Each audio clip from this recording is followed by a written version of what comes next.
اکثر کھانے پینے کی اشیاء ریفریجریٹر میں رکھنے سے محفوظ ہو جاتی ہیں کیونکہ کھانے پینے کی چیزیں ریفریجریٹر میں رکھنے سے ان پر جراثیم تیزی سے نہیں بڑھ پاتے اور یوں فوڈ پوائزننگ یعنی زہر خورانی سے بچا جا سکتا ہے۔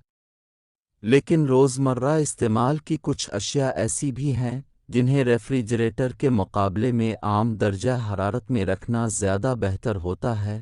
عالمی ماہرین ہمیں ان چیزوں کے بارے میں بتاتے ہیں جنہیں ریفریجریٹر میں نہیں رکھنا چاہیے۔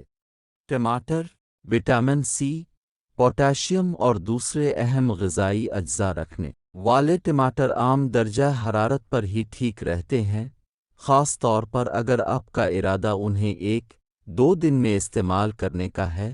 کم درجہ حرارت پر ٹماٹروں کی ساخت اور ذائقے میں فرق آ جاتا ہے۔ کافی عموماً کافی کے ڈبے ریفریجریٹر میں رکھے نظر آتے ہیں، لیکن یہ کافی کو محفوظ کرنے کی درست جگہ نہیں ہے۔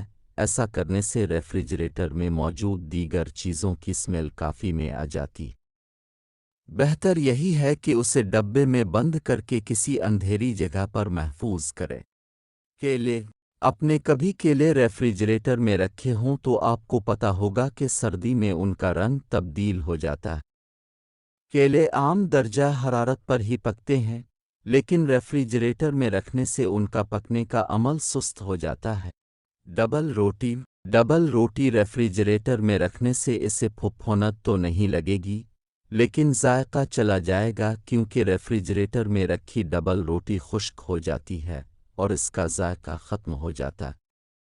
عموماً ڈبل روٹی 2 دن تک عام درجہ حرارت پر رکھی جا سکتی ہے، البتہ ریفریجریٹر میں اس کی لائف 1 ہفتے سے بھی زیادہ ہو جاتی ہے۔ شہد کو کسی بوتل میں بند کر کے دھوپ سے دور اندھیری جگہ پر رکھیں۔ اگر آپ اسے ریفریجریٹر میں رکھیں گے تو یہ فریز ہو جائے گا اور استعمال کرنا مشکل ہو جائے گا۔